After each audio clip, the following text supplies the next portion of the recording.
நிறைய பேர் வந்து வாழ்வாங்க, வளர மாட்டாங்க. அதுலேயும் வந்து second generation entrepreneur, third generation entrepreneur, இவங்கெல்லாம் வந்து நீங்கள் கவனிச்சிங்கன்னா வாழ்கிறதுல தான் கான்சன்ட்ரேட் பண்ணுவாங்க. நிறைய பேர் இருக்கோம் சார் நாங்கள். அதெல்லாம் அதான் தெரியும், எனக்கு தெரியும். அதனால தான் நான் இதை வந்து கொஞ்சம் இன்டியூஸ் பண்ணி சொல்கிறேன். 5 கடை வச்சுருக்கோம். ரொம்ப பெரிய ஜாம்பவாள்கள்லாம் நீங்கள் சொன்ன மாதிரி இருந்திருக்காங்க, பெரிய பெரிய ஆளுங்க, நான் பேர் சொல்ல விரும்பல. அவங்கெல்லாம் யோசிக்காத ஒரு விஷயம் நீங்கள் எப்படி செயல்படுத்துனீங்க? ஸோ இது எப்படி உங்களுக்கு மைண்டில் தோணுச்சு? அதான் சொல்கிறேன், ஒன்றும் இல்லை. சரி, இவ்வளோ ஷார்ட்டாக சொன்னீங்கன்னா நிறைய கொஸ்டின்ஸ் இல்லை சார், ப்ரிப்பேர் கொஞ்சம் எலாபரேட்டாக சொல்லியிருக்கேன். என்கிட்ட பணம் ஒன்றும் இல்லைப்பா. உங்கள் தொழிலில் எந்த இடத்துல கேப் இருக்குது? நாங்கள் கண்டுபிடிச்ச கேப்பு வந்து வெரி சிம்பிள். என் தொழில் வந்து 100% அன்ஆர்கனைஸ்டாக இருக்குது. இது ஆர்கனைஸ்டு பிஸ்னஸாக மாற்றினோம்னாலே போதும், நம்ம சக்சீட் பண்ணிடலாம். வெரி சிம்பிள், அவ்வளோதான். அதை கண்டுபிடிச்சோம், அதுக்கு உண்டான முழு வேலைகளையும் பண்ணோம். அதில் கஷ்டங்கள்லாம் வரத்தான் செய்யும். எதுலேயுமே உடனே ஈஸியாக வந்துடும் நான் சொல்ல விரும்பலை. ரோல் மாடல் இருக்கணுங்கிறது அவசியம் இல்லை, பட் மென்டார் கண்டிப்பாக வேணும்னு நீங்கள் எதிர்பார்க்குறீங்க சார். அப்படி இருந்தால் பெட்டர் ஒரு வளர்ச்சிக்கு. அப்படி இல்லை சார். அதாவது ஒத்த கருத்துடைய நண்பர்கள் இருக்கணும், லைக் மைண்டட் பீப்புள். அது வந்து ரொம்ப முக்கியம். இப்போது எனக்கு வந்து மென்டார் வந்து சீனிவாசன் சொன்னேன்னா, அவர் வந்து மேனுஃபேக்சரிங் இருப்பார், நான் ரீட்டைல். எனக்கும் அவருக்கும் துறை ரீதியில் சம்மந்தமே இருக்காது. ஆனால் அந்த பிஸ்னஸ் வந்து அந்த ட்ரிக்கர் பாயிண்ட்டுன்னு சொல்லுவோம்ல, அந்த டேர்ன் அரவுண்ட் ஆகுதுல, அந்த யூட்டர்ன் போடும்ல, அதை கரெக்டாக அவர் சொல்லுவார். நானும் அதை கேட்டுட்டு கரெக்டாக அதை இம்ப்ளிமெண்ட் பண்ணுவேன். இப்போ பேசிக்கலி இப்போது நீங்கள் சொல்கிறீங்கல்ல 916, அதுக்கு முன்னாடி 90, இது 916. இந்த 1.66 தான் டிஃப்ரென்ஸு. அது ஒன்றும் பெரிய மேட்ரு இல்லை. அதை அந்த ட்ரிகர் பாயிண்ட்டை கண்டுபிடிச்சி அதை முதல்ல மாறணும், அதை உடனே செய்யணும். ஓகே, அதை முழு நம்பிக்கையோட அழுத்தம் திருத்தமாக பண்ணணும். செய்யும்போது வேறு ஒன்றும் இல்லை சார். நீங்கள் இந்த ஆரோக்கிய பால் விளம்பரம் பார்த்தீங்களா? அர்ஜுன் அம்மா 4.5, அன்றைக்கும் அதே பால் தான், இன்றைக்கும் அதே பால் தான். கவனிச்சிங்களா அந்த விளம்பரத்தை? யார் கவனிச்சிருக்கா? 4.5 சொல்லி ஒரு இது போட்டு அது மட்டும் பண்ணி 90% 10க்கு 1னா 90, 11க்கு 1னா 91, 66. அந்த 1.66 அந்த சேஞ்ச் பண்ணாதனால எவ்வளோ பேர் மார்க்கெட்டில் ஃபெயிலியர் ஆனாங்க, எவ்வளோ பேர் வளரலை, இதெல்லாம் எனக்கு நல்லாவே தெரியும். அவங்கள்ட்டே நான் போய் நேரடியாக போய் கேட்டு பார்த்துருக்கேன், பேசியிருக்கேன். அவங்க அதை அக்செப்ட் பண்ண மாட்டாங்க. இதில் ஒரு மிகப்பெரிய விஷயத்தை ரொம்ப சிம்பிளாக சொல்கிறேன். நான் வந்து நிறைய வெற்றி பெற்றவர்களையும் சந்திச்சிருக்கேன், தோல்வி அடைஞ்சவங்களையும் சந்திச்சிருக்கேன். இந்த தோல்வி அடைஞ்சவங்களுடைய தோல்விக்கு என்ன காரணம்? மாறாதது, அவங்களுடைய வெற்றியே காரணம். அவங்க வந்து இதெல்லாம் எங்களுக்கு தெரியும்ப்பா, நாங்கள் பார்க்காததா, நாங்கள் இது பண்ணாததா, ஆட்டோமேட்டிக்காக அவங்க எதனால ஜெயிச்சு வந்தாங்களோ அந்த ஓவர் கான்ஃபிடென்ஸு அவங்கள வந்து அந்த சேஞ்சுக்கு அடாப்ட் பண்ண விடாது. இதெல்லாம் வந்து அதாவது வெற்றியாளர்கள் தோல்வி அடைவதற்கு மிக முக்கிய காரணம் அவங்களுடைய வெற்றியே. நல்ல பாயிண்ட். அது வந்து நம்ம காலத்துக்கு இந்த மாதிரி அடாப்ட் பண்ணி நம்ம சேஞ்சை ஃபிக்ஸ் பண்ணலைன்னா, நம்ம அந்த யூட்டர்ன் சரியாக போடலைன்னா அவன் எங்கேயோ போயிடுவான். நமக்கு அவனுக்கு உண்டான கேப் ரொம்ப ஜாஸ்தியாகிடும். சூப்பர் சார், ரொம்ப அழகாக சொன்னாங்க. நல்லா கைத்தட்டலாம் பாருங்கள். மாற்றம் ஒன்றே மாறாதது, மாறாதது மண்ணோடு மங்கி போனதுன்னு எவால்வ் 1ல் ஒருத்தவங்க சொன்னாங்க. எவால்வ் 2ல் இன்னொன்று என்ன சொன்னாங்கன்னா, முட்டா பயலும் மயில் கல்லு மட்டும்தான் ஒரே இடத்துல நிற்கும் அப்படின்னு சொன்னாங்க சார். ரொம்ப ஜாலியாக ஒரு பெரிய ஸ்பீக்கர் சொன்னாங்க சார் இதே வார்த்தையில். ஸோ நீங்கள் வித்தியாசமாக சொன்னீங்க. உன்னுடைய தோல்விக்கு காரணம் உன்னுடைய வெற்றியே அப்படின்னு சொல்லியிருக்கீங்க. இதையும் நான் பதிவு பண்ணிக்கிறேன் இந்த இடத்துல. Thank you sir. growth mind set எப்படி முக்கியமோ, வாழ்வதை விட்டு வளரும் மைண்ட் செட்டை கொண்டு வரணும் அப்படின்னு சொல்லியிருக்கீங்க. ரொம்ப அழகான பாயிண்ட் சார். தேங்க்யூ. ஆமாம், கரெக்ட். நிறைய பேர் வந்து வாழ்வாங்க, வளர மாட்டாங்க. அதுலேயும் வந்து இந்த second generation entrepreneur, third generation entrepreneur, இவங்கெல்லாம் வந்து நீங்கள் கவனிச்சிங்கன்னா வாழ்கிறதுல தான் கான்சன்ட்ரேட் பண்ணுவாங்க. நிறைய பேர் இருக்கோம் சார் நாங்கள். அதெல்லாம் அதான் தெரியும், எனக்கு தெரியும். அதனால தான் நான் இதை வந்து கொஞ்சம் இன்டியூஸ் பண்ணி சொல்கிறேன். இதெல்லாம் நான் வந்து வெளியூரில் போய் பேச மாட்டேன், பேசவும் கூடாது. நல்லா நீங்கள் பேசலாம். அப்படி இல்லை, பொதுவாக ஆடியன்ஸ் எதை விரும்புகிறாங்களோ அதை தான் பேசணும். Correct. Super sir. Thank you sir. என்ன ஃபைசல் சார் தானே?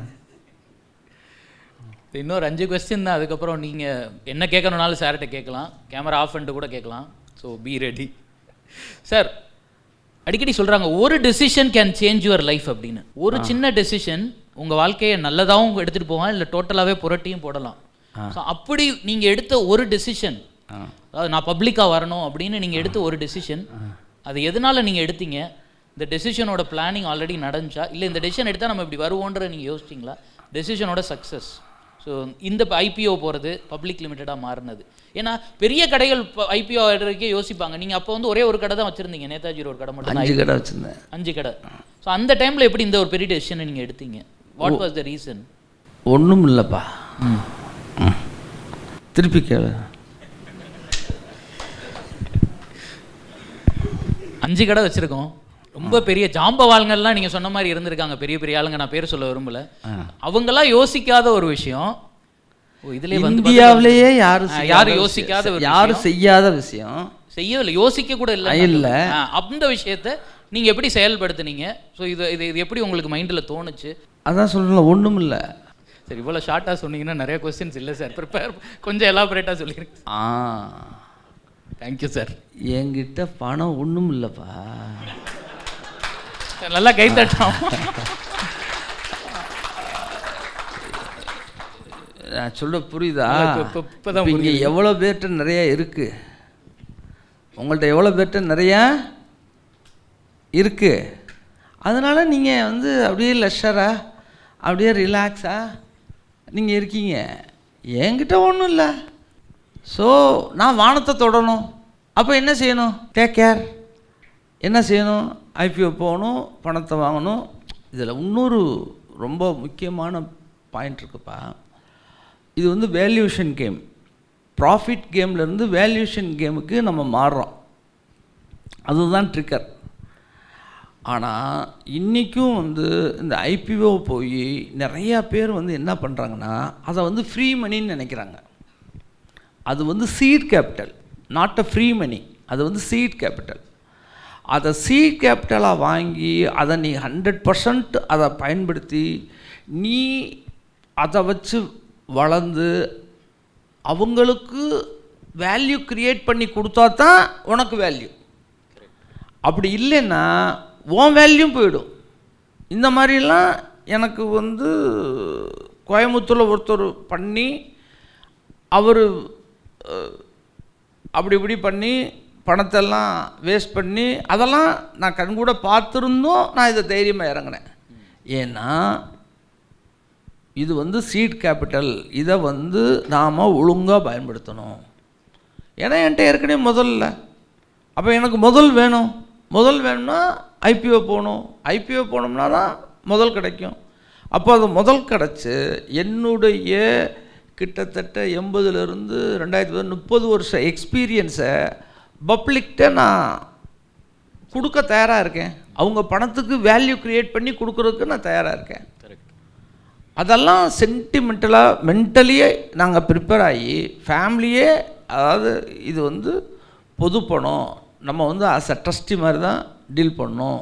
அது மட்டும் இல்லாமல் அவர் பணம் வேறு, நம்முடைய பணம் வேறு அப்படின்னு இல்லாமல் பணம்னா எல்லாம் ஒன்று தான். அப்போது அதாவது இப்போது இன்றைக்கி எங்களுடைய கம்பெனியோட அதாவது 2010 5 கடை இருக்குது சார். அன்றைக்கி நாங்கள் பப்ளிக் இஷ்யூ போகிறோம். அன்றைக்கி எங்களுடைய மார்க்கெட் கேப் 100 கோடி ரூபா. எங்களுடைய கம்பெனியோட மார்க்கெட் கேப் 100 கோடி ரூபா. நாங்கள் 10 ரூபா ஷேருக்கு 17,000 ரூபா சம்பாத்தியம் பண்ணுறோம். அன்றைக்கி நாங்கள் இஷ்யூ போகும்போது 4.5 மல்டிபிள்ஸில் 75 ருபீஸ்க்கு நான் இஷ்யூ பண்ணேன். ரொம்ப பெரிய விலைக்கெல்லாம் நான் கொடுக்கல. ஏன்னா மார்க்கெட்டில் இது ஜுவல்லரி பிஸ்னஸ்ஸு, கேஷ் பிஸ்னஸ்ஸு, இது மேலே யாருக்கும் அவ்வளோ தூரம் நம்பகத்தன்மையெல்லாம் இல்லை. ஸோ நான் இதை சரியாக பண்ணோம்னா இந்த மார்க்கெட்டுக்கே ஒரு விடிவு காலம் வரும், ஒரு முன்னுதாரணமாக இருக்கணும்னு தான் நான் பண்ணேன். அதை ரொம்ப தெளிவாகவும் அடி வயிற்றில் வெறி இருக்கணும் அந்த மாதிரி பண்ணதுனால இன்றைக்கி எங்கள் கம்பெனியோட மார்க்கெட் கேப் 4,000 crores லக்பக் பின்னடைவை சந்திச்சிடுவோம். ஸோ நம்ம இப்பயும் நான் சொல்கிறேன், அந்த கேப்பை கண்டுபிடிக்கும் சார். தொழிலில் நீங்கள் உங்கள் தொழிலில் எந்த இடத்துல கேப் இருக்குது. நாங்கள் கண்டுபிடிச்ச கேப்பு வெரி சிம்பிள். என் தொழில் 100% அன்ஆர்கனைஸ்டாக இருக்குது. இது ஆர்கனைஸ்டு பிஸ்னஸாக மாற்றினோம்னாலே போதும், நம்ம சக்சீட் பண்ணிடலாம். வெரி சிம்பிள், அவ்வளோதான். அதை கண்டுபிடிச்சோம், அதுக்கு உண்டான முழு வேலைகளையும் பண்ணோம். அதில் கஷ்டங்கள்லாம் வரத்தான் செய்யும், எதுலேயுமே உடனே ஈஸியாக வந்துடும் நான் சொல்ல விரும்பலை. ஆனால் அந்த தொலைநோக்கு பார்வை அடுத்து நம்ம வியாபாரம் எங்கள் வியாபாரம் இங்கே ஜுவல்லர் யார் இருக்கா? ஒருத்தர் சரி, சந்தோஷம். இந்தியாவில் 8 லட்சம் கோடி 10 லட்சம் கோடிக்கு நடக்குது. தமிழ்நாட்டில் 2 லட்சம் கோடிக்கு நடக்குது. அந்த 2 லட்சம் கோடியில் சென்னையிலேயே 90,000 கோடிக்கு நடக்குது. மீதி ரவுண்டு, அதாவது சென்னையை தவிர தமிழ்நாட்டில் உள்ள மற்ற இடம்லாம் சேர்த்து 1,10,000 கோடிக்கு நடக்குது. நாங்கள் இன்றைக்கி 4,000 கோடிக்கு வியாபாரம் பண்ணுறோம். அப்போ ஆப்பர்ச்சுனிட்டிஸ் எங்களுக்கு எவ்வளோ ஹியூஜாக இருக்குது. நான் 3,000 கோடி 4,000 கோடி வியாபாரம் பண்ணால் கூட நான் ஒரு பீனட் தான். நான் ஒரு பெரிய மார்க்கெட் ஷேர்லாம் எடுத்துட்டேன் அப்படின்னு சொல்கிறதுக்கெலாம் இல்லை. அதுபோக விலை வேற கூடுது. ஸோ இந்த மார்க்கெட் எல்லாமே இருக்குது. இதுதான் நீங்கள் கேட்ட கேள்விக்கு நெருக்கி சூப்பராக இருக்குது, பயங்கரமாக சொல்லிட்டீங்க சார். முக்கியமாக எல்லோரும் நோட் பண்ண, அடி வயிற்றுல வெறி இருக்கணும் சார். அது அப்படியே விஜய் பட டைலாக் மாதிரி இருக்குது சார். வச்சுக்கிறேன், அடி வயிற்றுல வெறி, the urge should be there. Urge ரொம்ப சூப்பராக சொன்னீங்க சார். அதுக்கு வெறி தன்னால் வராது, வராது. என்ன பண்ணணும் சார்? அவமானப்படணும். இப்போ நல்லா கைத்தட்டு. அவமானப்படணும். சமுதாயமே உன்னை தூக்கி குப்பைன்னு எரியணும். அப்படி எரிஞ்சாங்க என்னையெல்லாம்.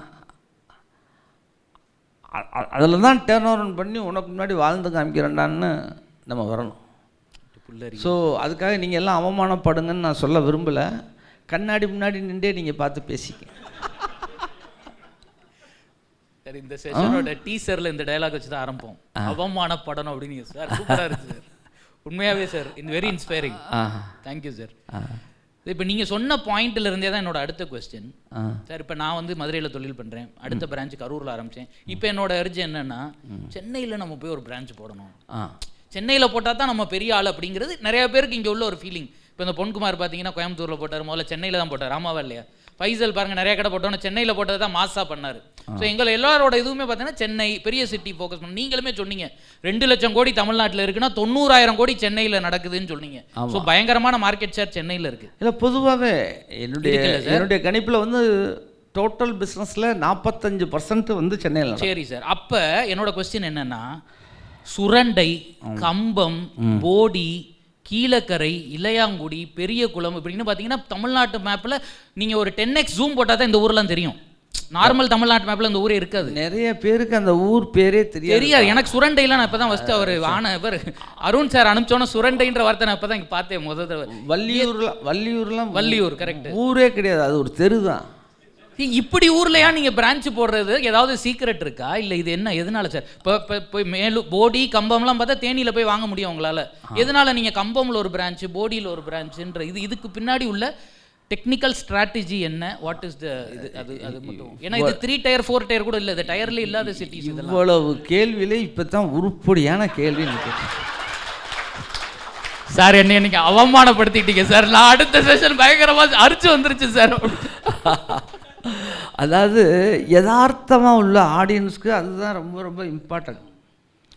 அதாவதுப்பா மற்றவங்க எப்படி பார்க்குறாங்கலாம் எனக்கு தெரியாது. நான் வந்து பொதுவாகவே உல்ட்டா புல்ட்டா பண்ணி தான் பார்ப்பேன். இப்போது நான் உங்களுக்கு முதல்ல சொன்னேன், எங்கள் துறை வந்து அவ்வளோ ஈஸி கிடையாது. அதுக்கு வந்து முதலீடு ஜாஸ்தி, அது நிறையா பணம் வேணும், நிறையா சிஸ்டம் இதெல்லாம் வேணும்னு சொல்லி. இப்போ இதில் என்ன அப்படின்னா, எந்த இடத்துலலாம் இன்வென்ட்ரி ஜாஸ்தியோ அந்த இடத்துல எல்லாம் ரிஸ்க்கு ஜாஸ்தி. அப்போது என்னுடைய பார்வை எப்படி இருக்குன்னு சொன்னால், ஒரு நிர்வாகம் நம்ம போடுறோம், 3 வருஷம் 1000 நாள் நான் கணக்கு வச்சுருப்பேன். அந்த 1000 நாளில் என்ன செலவு, என்ன அதுலேருந்து வருமானமே வராட்டா கூட என்னுடைய பேலன்ஸ் ஷீட்டு இப்போ இருக்கிற பொசிஷன்லேருந்து இறங்கிடக்கூடாது. சொல்ல புரியுதுங்களா? என்னுடைய பேலன்ஸ் ஷீட்டு இப்போ இருக்கிற என்ன பொசிஷனில் இருக்கோ அதுலேருந்து இறங்கிடக்கூடாது, 0 இன்கம் இருந்தாலும். அப்போது இந்த மாதிரி சின்ன சின்ன ஊரில் வந்து என்ன அப்படின்னா, நான் முதல்ல சொன்னேன், ஒருத்தன் ஜெயிக்கிறான்னா ஒருத்தன் தோக்குறான். என்னுடைய கொலீக்ஸ் வந்து என்ன செய்வாங்கன்னா நிறையா, சரி அதெல்லாம் நம்ம பேச வேணாம். இப்போ வந்து இன்டர்நேஷ்னல் ஸ்டாண்டர்டில் குவாலிட்டி ப்ராடக்ட் பெஸ்ட்டு ப்ரைஸில் அந்தந்த மார்க்கெட்டில் கிடைக்காது. அதாவது மெட்ராஸில் விற்கிற விலைக்கே நான் வந்து சுரண்டையில் கொடுப்பேன், மெட்ராஸில் விற்கிற விலைக்கே போடி நாயக்கனூரில் கொடுப்பேன். அந்த மாதிரிலாம் வந்து அங்கே உள்ள மக்களுக்கு அந்த உலகத்தரம் வாய்ந்த பொருள்களை மிகச்சரியான விலையில் கொடுக்குறதான் எங்களுடைய ஸ்ட்ரென்த்து. அதை மற்றவங்க யாரும் செய்ய மாட்டாங்க. அப்படி செய்யாதனால எனக்கு வந்து என்ன அப்படின்னா, அந்த ரிஸ்க்கு, இப்போ மெட்ராஸில் கடை போடணும் அப்படின்னா, இப்போ நாங்கள் மெட்ராஸில் கடை போட போகிறோம் வர ஜனவரியில். Inventory காஸ்ட்டே 125 crore. ஸோ உனக்கு வந்து அந்த 125 கோடியில் அது போக அங்கே உள்ள செலவு, அது போக அங்கே உள்ள விளம்பரம், அது போக அங்கே உள்ள மற்ற எல்லா செலவையும் கால்குலேட் பண்ணி ஒரு 2-3 வருடத்துக்கு தாங்கலை, அதாவது எதுவும் இல்லைனாலும் என் பேலன்ஸ் ஷீட்டு மாறக்கூடாது. உங்களுக்கு எல்லாத்துக்குமே என்ன தெரியும், வெளியூரில் இருந்து போய் ஜெயித்தவங்கள பற்றி தான் தெரியும், தோற்றவங்கள பற்றி உங்களுக்கு தெரியவே தெரியாது. ஏன்னா அவன் சாம்பலாக போயிடுவேன். இப்போது சினிமா துறை எடுத்துக்கோங்க, ரஜினிகாந்த் பெங்களூர்லேருந்து கண்டக்டர் வந்து ஜெயிச்சிட்டார். அஃப்கோர்ஸ் அது உண்மையாக இருக்கலாம். அதுக்கப்புறம் அந்த மாதிரி எத்தனை காந்த், விஜயகாந்த், அந்த காந்த், இந்த காந்த்னு சொல்லி எத்தனை, விஜயகாந்த் ஒருத்தர் தான் ஜெயிச்சார், ஆமாவா இல்லையா? எத்தனை பேர் டெய்லி ஒரு காந்த் அங்கே வந்துக்கிட்டு தான் இருந்தான், அவ்வளோ பேரும் தோற்று தான் போனான். இப்போது இந்த அதே மாதிரி இன்னொன்று எப்படின்னா, அகேடாகவும் நம்ம திங்க் பண்ணக்கூடாது. கரெக்டான டயத்தில் தான் அதை நம்ம செய்யணும். நேரம்ங்கிறது ஒரு பெரிய ஒரு ரொம்ப ரொம்ப இம்பார்ட்டண்ட்டான விஷயம். இதுக்கு வந்து நான் வந்து என்ன சொல்லலாம்னா, நீங்கள் கோயம்புத்தூரா? நீங்கள் அவர் 2 பேரும் கோயம்புத்தூரில் பிரான்ச் வச்சுருக்காங்க. சரி. கோயம்புத்தூர் போனால் ஹோட்டலில் எங்கே சாப்பிடுவீங்க? அன்னபூர்ணா. கோயம்புத்தூர்னாலே அன்னபூர்ணா கௌரி சங்கரில் போய் சாப்பிடாத ஆள் கிடையாது. ஆனால் அவங்களே 2000 மெட்ராஸில் போட்டு 100 கோடி ரூபா லாஸ் பண்ணாங்க. எவ்வளோ ரூபா? 100 கோடி. 2000 என்னென்னா அவங்க இன்னைக்கு உள்ள கான்செப்டை அன்னைக்கு அகேடாக பண்ணாங்க. அந்த இப்போ வந்து காமன் கிச்சன் ஒரு கான்செப்ட் இருக்குல்ல, காமன் கிச்சனில் தயார் பண்ணி தானே கொண்டு போய் எல்லா இடத்துலையும் இப்போ அதே தான் கோயம்புத்தூர்லேயே பண்ணுறாங்க. ஆனால் அன்னைக்கே பண்ணதுனால அன்னைக்கு காமன் கிச்சன் கான்செப்ட்டு மக்கள் ஏற்றுக்கல. 2000 நீங்கள் நல்லா கவனிச்சு பாருங்கள். A2Bலாம் இப்போ வந்த கம்பெனி. அவங்க தமிழ்நாடு இப்படி எத்தனையோ பிரான்ச் போயிட்டாங்க, வெளிநாடுலாம் போயிட்டாங்க. அவங்களுக்கெல்லாம் முன்னாடி உள்ளவங்க அன்னபூர்ணா. அவங்களுக்கெல்லாம் மேலே தொழிலில் பழந்தண்ணி கொட்டை போட்டவங்க அன்னபூர்ணா கௌரி சங்கர், தாமோதர் நாயுடு. அவங்க ஏன் மற்ற ஊரில் இன்னும் பிரான்ச் போடலை? அந்த 2000 பட்ட சூடு இன்னும் அவங்கள பண்ண முடியல. வெளில தள்ள மனதளவில். அவங்கள்ட்ட பணம்லாம் இல்லாமல் இல்லை, மனதளவில் முதல்ல நமக்கு தெரியணும் சார், வேர் ஆர் வி.